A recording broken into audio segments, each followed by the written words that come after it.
Preuve, c'est que nous n'avons pas de souveraineté alimentaire. L'histoire du blé avarié de la Lituanie, etc.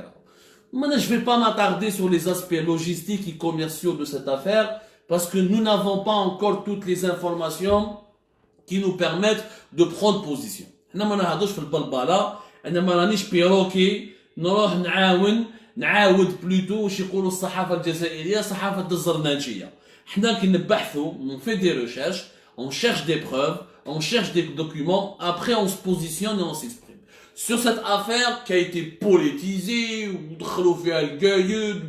etc., dans toutes les opérations d'importation, il arrive qu'il y ait des marchandises de mauvaise qualité, des mauvais échantillons, des contrefaçons. Ça, c'est la règle, ya jma'a. C'est la règle de toutes les opérations de commerce international. Il y a toujours un risque de tomber sur des mauvais fournisseurs ou de la marchandise qui n'est pas conforme à des normes sanitaires ou là à certaines normes. Peu importe. أنا وش يهمني في القضية هذه؟ Ce qui m'intrigue, c'est que les Algériens n'ont pas été choqués que la Lituanie, et je suis sûr que la majorité des Algériens ne savent même pas où est-ce qu'elle est située, ce pays, la Lituanie. Ils savent même pas que la Lituanie, c'est même pas 3 millions d'habitants, c'est-à-dire c'est même pas la wilaya d'Alger. Alger, la capitale, c'est 8 millions d'habitants. Donc ils savent même pas ça. Ils n'ont pas été choqués de savoir que la Lituanie est plus petite que de nombreuses wilayas à travers le pays. On va prendre l'exemple de la wilaya d'Al-Bayid, par exemple. Et dans la wilaya d'Al-Bayid, la Lituanie, c'est comme la superficie taha. Alors, la Lituanie, sa superficie, elle est d'à peine 65 300 km². Ça, c'est la superficie de la Lituanie.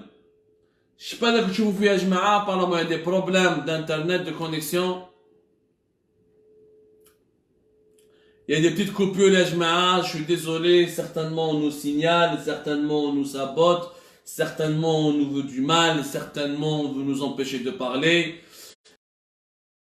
Essayons de nous accrocher, de toute façon toutes nos émissions sont ensuite rediffusées sur nos différents supports, que ce soit YouTube ou là la page Facebook d'Algérie Part. Est-ce que ça revient? Est-ce que ça se relance? Ça se relance. Alors, je me dis, la Lituanie, c'est même pas 65 000, c'est exactement 65 300 km². La superficie de l'Wilaya d'Al-Bayid, c'est 60.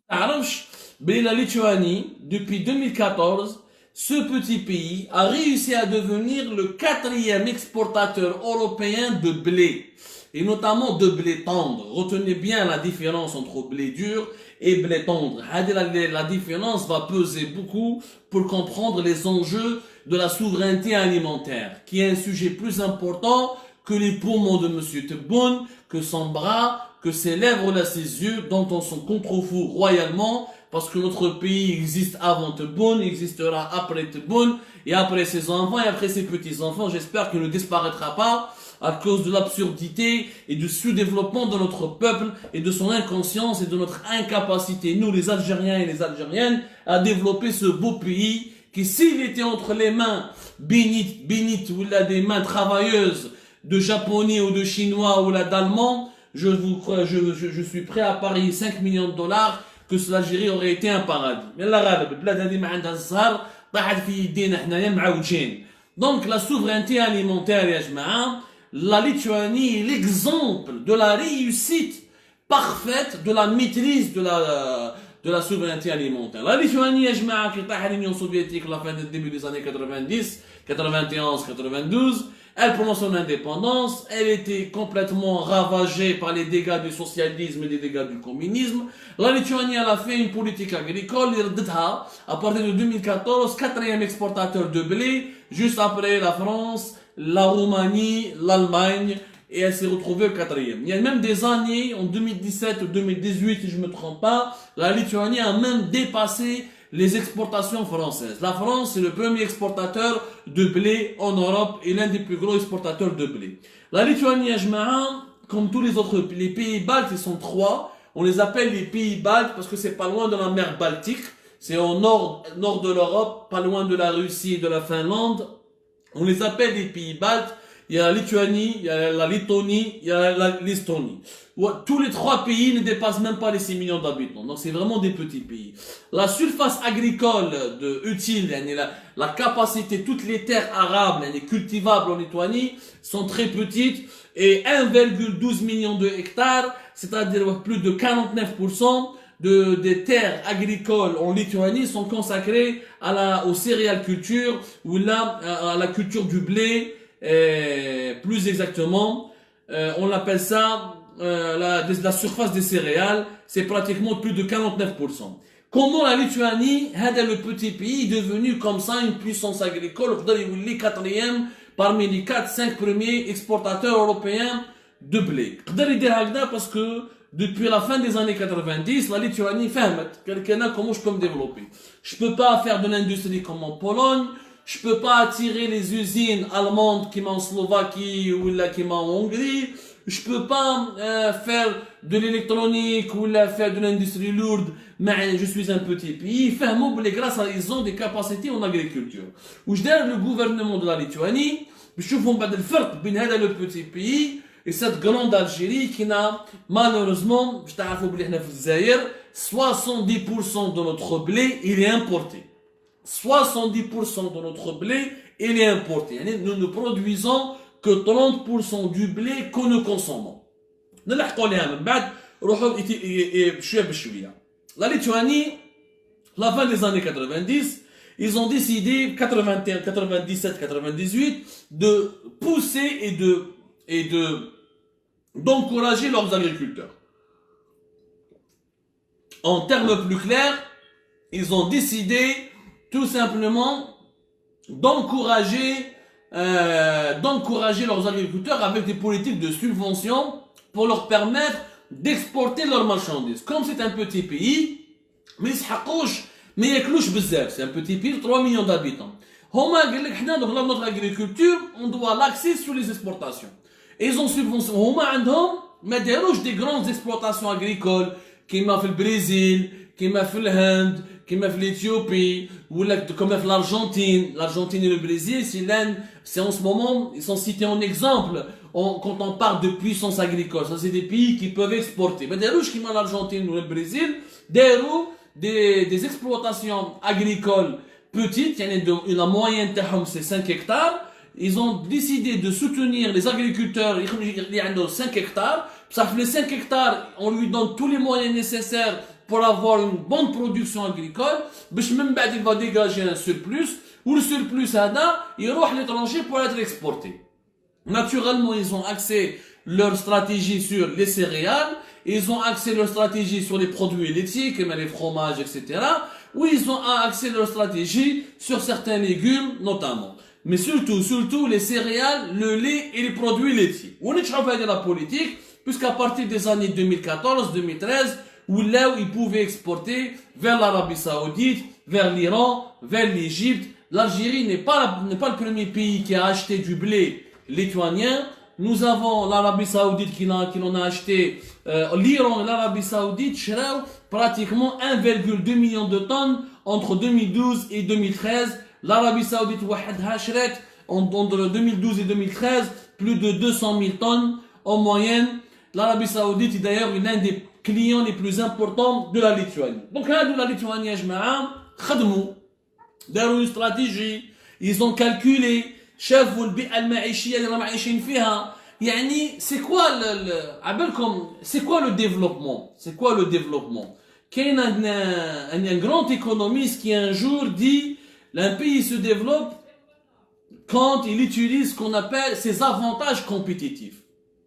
L'économiste c'est David Ricardo. Voilà. David Ricardo, qui est un économiste anglais, il avait dit un jour que le pays qui sait utiliser ses avantages compétitifs, c'est les pays qui se développent. Je mets un avantage compétitif.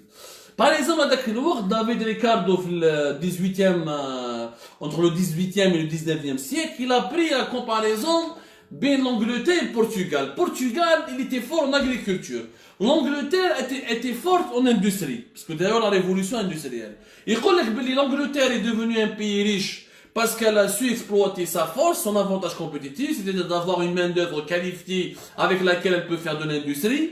Le Portugal pourrait devenir riche s'il sait comment exploiter son avantage compétitif, l'agriculture. L'avantage compétitif, c'est quoi? C'est quand un pays, il identifie son potentiel, où il exploite ce qu'il fait de mieux, ce qu'il fait de bien, lui, dans ce domaine, c'est qu'il le distingue des autres pays, où il le développe à l'échelle économique pour qu'il puisse ensuite produire de la richesse et l'exporter à l'étranger. La Lituanie, داروا هكذا. La Lituanie قراو فهموا ما قعدوش يديروا لونساج ويغنوا ويصفروا ويتبعوا على باليش ويتبعوا في الخروطو والمازدا والكانسوكات باشي والخروطو اكسيتيرا. داروا استراتيجي ما عندهمش لي سلال وهادو لي جراد ولي مينيس. داروا استراتيجي قال لك حنايا هاوليك لونفيرونمون اللي رانا عايشين فيه اليوم، ها واش رانا نقدروا نديروا، هاي ليك واش عندنا كوم كاباسيتي، نروحوا لاغريكولتور ناخذوا نقعدوا في لي اكسبلوطاسيون اغريكول بوتيت يعني de 5 à 50 hectares pas plus si on se tourne vers le marché international. Ils ont réussi. Maintenant علاش l'Algérie la question بالك اللي بزاف les Algériens ما يحبوش يسقسوها. Enfin, c'est une question que les Algériens peut-être se posent mais ما يعرفوش ولا ما يحبوش يعرفوا الجواب. وعلاش l'Algérie elle est si dépendante de l'étranger. Pourquoi l'Algérie elle est si dépendante de ses importations de l'étranger? Comme d'abord, nous importons jusqu'à 70% de ce que nous consommons comme blé. يعني 70% من le blé القمح اللي ناكلوه في الخبز في الفارينة في كلش. Les céréales on les trouve, c'est le matériel, le céréal comme le riz. C'est un aliment de base. C'est un aliment de base. C'est un produit alimentaire de première nécessité. C'est un aliment qui permet aux citoyens, des familles, des êtres humains de survivre, de s'alimenter, de se nourrir. Et on le retrouve dans pratiquement, c'est un élément fondamental pour la nourriture humaine. L'Algérie, ces dernières années, par exemple 2018-2019, on était le 4e plus grand importateur de blé dans le monde. D'ailleurs, c'est le seul classement où nous faisons partie des 5 premiers. On a 2 classements, on a le classement de l'importation des armes. On fait toujours partie des 20 ou des 15 pays, ou des 10 pays même qui importent le plus des armes, ou d'armes, d'armement. On a le classement de l'importation du blé. C'est le seul classement où on fait partie des pays qui sont toujours les mieux placés. Il y a nous, il y a l'Égypte, il y a l'Indonésie, il y a les Philippines. L'Algérie à l'époque, elle a importé entre 2018 et 2019 plus de 7,5 millions de tonnes, et presque 8 millions de tonnes de blé depuis l'étranger. Tout ça naturellement, ça nous coûte 10 milliards de dollars. C'est une facture de 2 à 3 milliards de dollars chaque année pratiquement. Donc, je vous laisse imaginer que c'est beaucoup d'argent. C'est énormément d'argent. Donc, et sans cet argent, si on n'a pas cet argent si on n'a pas les 2,7 ou les 3 milliards de dollars, si on n'a pas l'équivalent de 2,5, ça évolue entre 2 et 3 milliards de dollars chaque année, on ne pourra pas manger. C'est-à-dire, si on ne recourt pas aux importations à l'étranger, l'Algérien, donc nous sommes totalement dépendants de l'étranger. Contrairement à un petit pays comme la Lituanie, qui est totalement excédentaire et qui est lui-même une puissance agricole et une puissance exportatrice. كيفاش l'Algérie يا جماعة ما تقدرش elle est aussi dépendante des enjeux ما تقدرش تنتج القمح اللي لازم تاكلو. هنا nous avons plusieurs problèmes. Nous avons un problème économique, nous avons un problème politique, ou nous avons un problème culturel. اللي malheureusement ما نهضروش عليه بزاف. Le problème économique وشنو هو؟ Malheureusement, nous avons une agriculture qui est totalement sous-développée. Les problèmes de l'agriculture, la manière de produire, elle est archaïque. On ne sait pas exploiter notre surface agricole de la meilleure des manières et de la manière la plus rationnelle pour pouvoir avoir une productivité importante. Si en Lituanie, par exemple, vous avez des terrains qui ont une production pour chaque hectare de plusieurs tonnes, En Algérie, nous avons une production par chaque hectare qui est très faible encore. L'industrie n'est pas mécanisée, l'agriculture n'est pas industrielle, n'est pas mécanisée. Mais les agriculteurs algériens, ils n'ont pas étudié les sciences qui permettent à l'agriculture de se développer. C'est une agriculture qui est totalement éloignée des nouvelles technologies qui permettent à la nouvelle agriculture mondiale d'avoir des taux de productivité importants. Deuxièmement, nous avons le problème du matériel qui est totalement vétuste. Totalement vétuste. مازال عندنا les tracteurs قدم, مازال عندنا عجب, يعني problème كبير. Donc, des terrains le rendement des terrains agricoles, le matériel qui est totalement vétuste, ou l'agriculture, plutôt la céréaliculture. Le problème, la culture des céréales, nous avons un énorme problème de stockage. À la belle comme notre production nationale, pratiquement, notre capacité de stocker, elle est hyper limitée. Certains experts parlent même d'une capacité de stockage qui ne dépasse pas les 40% du blé qu'on peut produire. Notez comme un chiffre par exemple, les capacités de stockage de l'Algérie ne dépassent pas les 31 millions de quintaux. Il y a 30 millions de quintars. C'est tout. Nous n'avons pas beaucoup de silos. Mais on a beaucoup de silos. L'Algérie s'est engagée d'ailleurs à réaliser 39 structures de stockage. À l'époque, il y avait un budget de 558 millions de dollars. On parle de ce projet depuis 2012 ou la 2011. Mais les 550 millions de dollars, les dinars pour la réalisation de structures de stockage pour stocker le blé, nous n'avons réalisé que uniquement deux entrepôts. L'oul جاي في بوشروف في la wilaya de Galma, ou le deuxième جاي في الخروب في la wilaya de Constantine. Les deux pratiquement ont une capacité de 30 000 à 50 000 tonnes. C'est tout ce que nous avons réalisé. وين راحوا هادو les 558 millions de dollars ما نبناش. وين راهم هادو les 39 structures de stockage واحد ما شافهم. وين راهم هادو les 9 silos métalliques et les 30 silos en béton que l'Algérie devait construire pour stocker le blé qu'elle produit. لا حياة لمن تنادي. ما داروا enquête, ما راحوا سقساو, ما راحوا يشوفوا. D'ailleurs, vous pouvez voir, vous pouvez demander aux agriculteurs qui sont dans la céréaliculture, يقولوا لك باللي حنا effectivement à chaque fois on ramène nos camions نحوسوا ونحطوا القمح تاعنا. Celui que nous produisons en Algérie, on n'arrive pas à le stocker. C'est un vieux problème dont on n'arrive même pas on n'arrive même pas à lui trouver des solutions. Ça fait des années que le problème du stockage qu'on parle, des années. يعني ما حاجه بديهيه ماهيش حاجه اكسكلوزيف لان وزاره الفلاحه على بالهم بها. تبون اسكو تبون على بالو بها الله اعلم. ان تبون واش يعرف واش ما يعرفش. باسكو هو كان يقول nous avons une grande agriculture, عندنا واحد l'agriculture اللي فيها 24 milliards de dollars. ما على بالناش. Peut-être que Tebboune devrait profiter de son séjour en Europe pour voir est-ce qu'il y a des produits agricoles algériens qui sont exportés en Europe. L'agriculture algérienne n'a jamais produit 24 milliards de dollars, elle ne produit même pas en dollars, puisque nous n'exportons pratiquement rien en produits agricoles. 50% des produits agricoles que nous consommons en Algérie sont importés et nous avons 10 milliards de dollars de factures des produits alimentaires. Sont les naturellement comme les 2,7 ou les 3 milliards de dollars d'importation des céréales. Donc le stockage ما عندناش من ستوكي.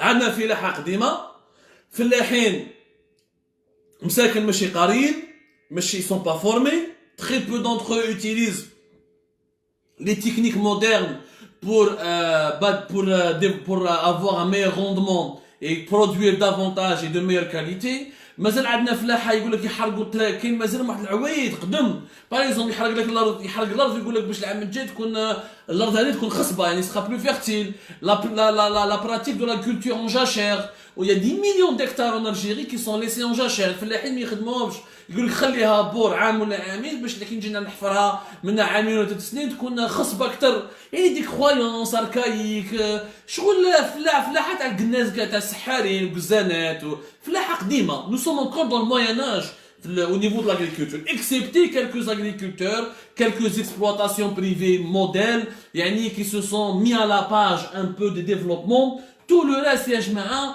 خورطي في الفستي. يعني mis à part quelques exploitants ou là quelques agriculteurs qui sont formés, qui partent à l'étranger, qui essaient d'apprendre et de prendre les meilleures techniques de production agricole pour l'expérimenter en Algérie. اغلبيتهم فلاحه تاع العصر القديم تاع الموين اج ماتيريال قديم وزيد ما عندكش ستوكاج. كيفاش انت dans ces conditions tu ne peux même pas stocker ce que tu peux produire et tu n'as pas un meilleur rendement. Comment tu peux ne pas importer? Comment tu peux avoir un problème? Comment tu peux être souverain alimentairement? Comme la souveraineté alimentaire, c'est la capacité d'un pays à produire ce qu'il mange. يعني il n'est pas dépendant depuis l'étranger. حنا وكان صرا حرب عالميه كان صرا كارثه عالميه وكان يغلقوا علينا يعني يديروا علينا بلوكوس يغلقوا علينا البابا كان حتى واحد ما يزيد يبيع لالجيري نو نتاكلوا بيناتنا ما عندناش واش ناكلوا باسكو سي با برودوير سو كون مونج وناكلوا في الخرشف ناكلوا السلق ناكلوا القرنينه ما نلقاوش القمح ما نلقاوهاش. ماتنون كاين ان اوتر بروبليم كبير اللي هو بروبليم كولتورال وهذا البروبليم ما يهضروش عليه السياسيين الجزائريين. وشنو هو؟ قلت لكم في ديبي ديميسيون بلي يا دو تيب دو بلي. Il y a le blé tendre, il y a le blé dur. Le blé dur, traditionnellement في الجزائر on produisait et on mangeait depuis des générations dans notre culture et dans notre patrimoine. On produisait, on mangeait le blé dur. Le blé dur, les dirobé le soumoul, les dirobé les pâtes, les dirobé le couscous par exemple. Nous sommes traditionnellement un pays qui dans l'histoire durant des millénaires on utilisait le blé dur. وحنا في بلادنا يعني على حسب le climat تاعنا الصحراء اللي عندنا les conditions climatiques la qualité des terrains agricoles اللي عندنا l'environnement géographique تاعنا كان يخرج علينا le blé dur parce que le blé tendre demande beaucoup d'eau. Le blé tendre واش نديرو به؟ le blé tendre هو اللي يخدموا به الخبز la fameuse baguette française, les baguettes, les pâtisseries, les biscuiteries, les viennoiseries, c'est du blé tendre. حنا حياتنا تاريخيا كنا شعب ناكلوا البلي دور وكنا عايشين بالبلي دور يعني كيقولوا كنا عايشين في وقت الاستعمار قبل الاستعمار في وقت العصور الوسطى في 17e 15e siècle lorsque l'Alger était une régence on était un pays fort. Il y a un pays qui avait une souveraineté alimentaire parce que on plantait le blé dur et on mangeait du blé dur. Sauf qu'en Algérie, ça a ce qu'on s'appelle une déculturation. الثقافة تاعنا الأصلية والثقافة تاعنا راحت والشخصية الثقافية تاعنا راحت. Nous avons perdu notre personnalité culturelle. Nous avons laissé de côté le blé dur ولينا ناكلو le blé tendre. واش معناتها؟ ولينا ناكلو كيما لي فرونسي ولي زوروبيان لا باغيت باريزيان نحبوا ناكلو الملفاي نحبوا ناكلو الكرواسون نحبوا نعيشوا كيما لي زوروبيان. Du coup, durant les années 70 jusqu'aux années 80 ورواح ولينا خلاص يعني دخلنا في les années 2000 من les années 90 on a complètement abandonné le blé dur. يعني le blé dur par exemple ما نديروش الطاجين المعارك ولا خلاص ما الجزائريات ولاو يخدموا خلاص هادو لي فامو فوا يبداو ينقصوا l'urbanisation de la société le développement de la démographie chaque année on fait 1 million de bébés. Donc nous avons totalement changé de modèle culturel de la consommation. ولينا ناكلو كيما لي زوروبيان فري طوملات لي ساندويتش لي همبرغر الخبز والخبز ان الجيري لي سوبفونسيوني سكي في كو الجزائري كل ما يروح لابولونجري يشري بال50 بال40 بال20 بال30 خبزه ويجي رايح وهذه الكارانطيطه وهذه اكسيتيرا. دونك ولينا قعدنا ولينا ديبوندون دو بلي طون. دونك حنا نو برودويزون با لو بلي طون. Nous ne produisons pas le blé tendre parce que nos terres, notre climat ne favorise pas le blé tendre. Mais en plus, nous n'avons pas adapté notre agriculture au développement du blé tendre. Parce que attention, quand il y a le blé dans la Sahara, ما نقدروش نديرو فيها الفلاحه. بيبي روح شوف اسرائيل كي داو فلسطين وداو لو ديزير دو نيغاف. اسرائيل حاليا 60% من الكيان الصهيوني كيسموه كيما تحبوا اسرائيل الكيان الصهيوني سميه كيما حبيت 60% دو سون تيريتوار سي دو ديزير. وروح شوف الصحراء تاعهم لو ديزير دو نيغاف واش راهم دايرين فيه 60% ils ont trouvé la possibilité de transformer en un produit, en un paradis agricole. Israël arrive même à exporter des produits agricoles. Ce qui est incroyable, vraiment, ce qui est incroyable. Donc, avoir un désert, avoir le Sahara, avoir le désert n'arrête pas ton agriculture. Il est possible de s'adapter. La preuve, où chacun fait Wessouf, نروحوا نشوفوا الواد سوف الرماله يعيطوا لهم الرماله في واد سوف. جو باس اون كوني با ليستوار دو نوتر بي، حنا نعرفوا غير تبون بوتفليقه طلع لالمان راح فال دو غراس، ما نقراوش على بلادنا. وروحوا في واد سوف تقراو على الرماله. الرماله سو سون سو دي agriculteurs qui avaient une technique de construire, de transformer une dune ou là où il y a du sable, ils font des travaux d'une certaine technicité, mais avec une exploitation agricole dans 2 ou 3 ans. D'ailleurs, c'est pour ça qu'on a développé l'agriculture, la tomate, etc. Enfin, pour terminer l'émission, je voulais absolument insister sur ça. Aujourd'hui, nous avons un problème de souveraineté alimentaire parce que nous avons changé nos habitudes alimentaires. On ne mange pas comme avant. L'Algérien des années 2000 n'est plus l'Algérien des années 60, des années 50, des années 70. L'Algérien des années 2000 vit comme l'Européen, mange comme l'Européen. Il a totalement abandonné sa culture traditionnelle. حنا ما نديروش الطاجين ناكلوا الخبزات على فرنسي. حبسنا المعارك وكذا ناكلوا الهامبرغر وناكلوا الميلفاي وناكلوا الكرواسون. هنا il y a une réflexion à faire. هنا en Algérie اليوم si on ne revient pas vers les peuples intelligents, les peuples libres, les peuples qui ont développé leur pays, ce sont les peuples qui se sont adaptés aux conditions de leur nature. Les Japonais par exemple mangent beaucoup du poisson parce que c'est des îles. Ils arrivent, leur patrimoine, les sushis, tout ça, le riz, ils vivent en harmonie avec leur nature.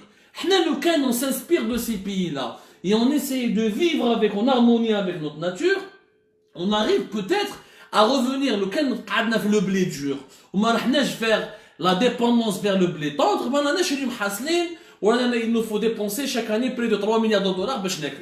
C'est une solution qu'il faut expérimenter, à savoir le retour aux sources. Le retour au khobza, le pain traditionnel algérien. Le retour au plat traditionnel algérien qui consomme beaucoup moins d'aliments importables. On a des aliments importés et avec des aliments qu'on peut produire localement avec nos terres. Naturellement, tout cela ne sera pas possible si on ne développe pas une agriculture moderne avec des matériaux, avec des équipements technologiques et des équipements de dernier cri, avec des machines réellement modernes et avec surtout des capacités de stockage, des chaînes de froid pour d'autres produits agricoles qu'on peut exporter, etc. Pourquoi un grand pays comme l'Algérie est dépendant d'un petit pays comme la Lituanie. Voilà. Et donc, ce problème de souveraineté alimentaire, le retour de Tebboune ne servira à rien, parce que Tebboune ما عنده ما يدير فيها. Tebboune أصلاً ماهوش فاهم فيها والو. Donc Tebboune يولي ولا ما يوليش ما نريقلوش le problème. ولا ونضيعوا في وقتنا à parler de polémiques stériles qui ne feront pas avancer notre pays. Par contre, réfléchir sur un nouveau modèle agricole, trouver un nouveau modèle de consommation, penser à entamer la bataille de la souveraineté alimentaire. Nous sommes très en retard. Si durant les années à venir, nous allons manquer d'argent, on va devoir s'endetter pour pouvoir se nourrir. Ce qui nous est arrivé dans les années 90. Mais cette fois-ci, nous sommes encore plus nombreux que durant les années 90. Si dans les années 90, nous étions une trentaine de millions, nous sommes une quarantaine de millions, on a une cinquantaine de millions. Le risque, la sécurité alimentaire en Algérie n'est pas garantie. Il y a au moindre séisme socio-économique, on risque vraiment de crever de faim. Il faut vraiment prendre ce sujet très au sérieux et des solutions existent. Il suffit juste d'avoir les dirigeants compétents, ceux qui sont prêts et capables de travailler. Et il y en a marre de spéculer sur l'incertitude. Pensons surtout à l'avenir de notre pays. Je vous remercie énormément. J'espère qu'on a répondu à vos questions. J'espère que cette émission vous sera un peu utile. Désolé s'il y a eu des petites coupures. Nous allons rediffuser de toute façon cette émission avec